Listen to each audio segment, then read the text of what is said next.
आज बिहार की राजनीति में मुसलमानों की भागीदारी को लेकर के एक हलचल है और इसी सिलसिले में बिहार के पटना गांधी मैदान के समीप बाबू सभागार के अंदर कल संडे के दिन एक बड़े प्रोग्राम का आयोजन किया गया है, जिसमें पूरे बिहार से नहीं बल्कि पूरे हिंदुस्तान से जिनके मैं संपर्क में हूं और जिनको यहां पे अब तक होटल में चेक इन भी दे दिया गया है कई जगहों पे, मैं आपको सूचना दे रहा हूं कि कई बड़ी शख्सियत महाराष्ट्र से, मध्य प्रदेश, जम्मू से और कश्मीर से, हिमाचल की धरती से, चंडीगढ़ और हरियाणा और उत्तर प्रदेश की धरती से बहुत बड़ी जानी मानी शख्सियत और उनके चेहरों को कल आप बाबू सभागार के मंच से देखेंगे।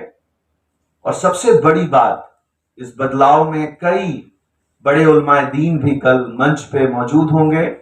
बिहार की एक बहुत बड़ी शख्सियत जिनको आप सभी जानते हैं, अशफाक रहमान के नाम से, अशफाक रहमान साहब जो एक बड़ी शख्सियत हैं और एक पार्टी के संयोजक भी रहे, वो भी कल हो सकता है, हम लोगों को पूरा यकीन है कि वो कल मंच से ये ऐलान कर देंगे कि वो अपनी पार्टी मर्ज कर रहे हैं हमारे जनसुराज के साथ।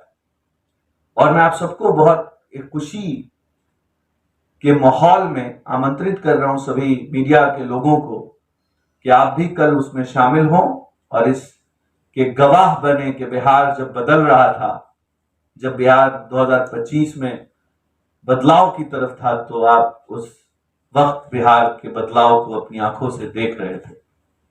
एक बात मैं कहना चाहता हूं कि बिहार, जब आप चंडीगढ़ से, दुबई से, दम्माम से, रियाद से, जद्दा से और बड़े शहरों, इंडिया के भी बड़े शहरों से, विदेशों से और देश के कुछ बड़े शहरों से आते हैं वापस, तो ऐसा लगता है जैसे कोई गांव में आ गए हैं।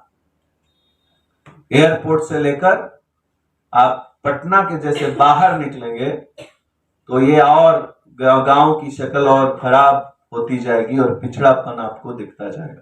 पूरे बिहार में सिर्फ एक पटना ही ऐसा शहर है जहां कुछ पढ़ी लिखी आबादी के साथ साथ मुझे ऐसा लगता है कि कुछ सक्षम लोग मौजूद हैं, और कुछ छोटे मोटे शहर जैसे भागलपुर, मुजफ्फरपुर और गया डिस्ट्रिक्ट में ऐसा कुछ देखने को मिलता है, जो चार अलग जिले हैं, लेकिन वो भी गुर्बत से पूरी तरह घिरे हुए।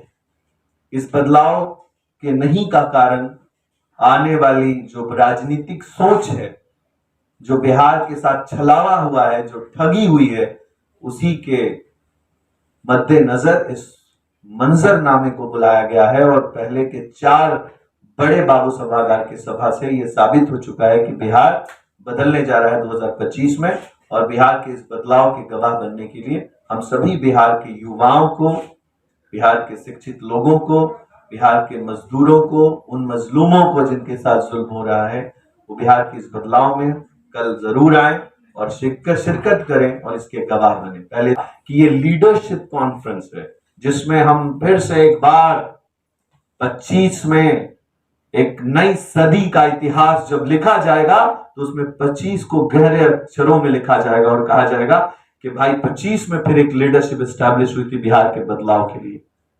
इसीलिए कॉन्फ्रेंस का नाम। सर, कुछ लोगों का कहना है कि जो जनसुराज है बीजेपी का बी टीम है, इस तरीके से देखते हैं आप इसको कि बीजेपी का बी टीम है कि ये टीम है?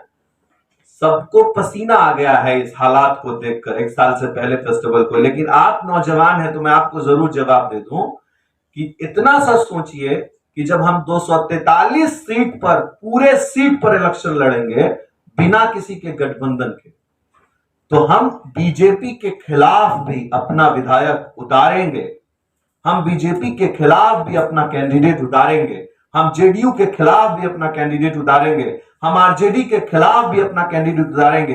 अरे नौजवानों, ये जो तुम्हें गुमराह कर रहे हैं, ये डर गए हैं, ये डरे सहमे हैं, ये जो बहेलिए हैं, बहेलिया कहते हैं तोता फंसाने के लिए तोता की तरह बोलता है, मैना फंसाने के लिए मैना की तरह बोलता है। ये जो बहेलिए हैं, इनसे बचो, बिहार नई तरक्की के लिए नई दिशा में चल चुका है। अब ये रुकेगा नहीं तूफान। इसलिए जो उनको बीजेपी का एजेंट कहते हैं, मैं उनको कह रहा हूं, जो इस तोहमत लगा रहे हैं, मैं उनको कह रहा हूं कि केंद्र में सरकार उन्हीं की वजह से है। कौन नौजवान बिहार का नहीं जानता था कि हम 20 से 22 सीट तो नहीं, इससे बिलो तो लाएंगे ही नहीं। कौन नहीं जानता था इस सभा को देखकर, खटाखट फटाफट खटाखट फटाफट वाली जो सभा होती थी, उस सभा में हम लोग समझते थे कि यार जर्नलिज्म में आप सब लोग क्या एक साथ बताइए कि क्या नहीं लगता था कि आरजेडी को और हमारे इंडिया गठबंधन को 25 सीट के आसपास आएगा? बोलिए, नहीं आता था? तो क्या हो गया? मछली खाना महंगा पड़ गया, हेलीकॉप्टर पे 2% को बिठाना महंगा पड़ गया, 18% के साथ चेहरा फेरना महंगा पड़ गया, कुशवाहा समाज को रिजेक्ट करना महंगा पड़ गया, युवादर समुदाय के पढ़े लिखे लोगों को रिजेक्ट करना महंगा पड़ गया। सबको रिजेक्ट करके ये मछली खाना बहुत महंगा पड़ा है। इसीलिए केंद्र में सरकार उनकी वजह से है। तो बीजेपी का एजेंट कौन हुआ? ये सोचना पड़ेगा मुसलमानों को। जो मुसलमानों के मसीहा बने हुए हैं, उनकी वजह से केंद्र में सरकार बनी है, उनकी गलतियों की वजह से। जो इंसान ये कहे या तो तुम इंडिया को दे दो या तो इंडिया को दे दो, लेकिन पप्पू जी को मत देना, ये किसके साथ धोखा था? किसको नहीं पता था कि पप्पू जी जीतेंगे अगर तो वो इंडिया गठबंधन को समर्थन करेंगे? क्या इतना सा पॉलिटिकल नजरिया नहीं था? इससे साबित होता है कि जो बुद्धि भ्रष्ट हो गई है, उससे बिहार नहीं बन सकता, बिहार में तब्दीली नहीं आ सकती।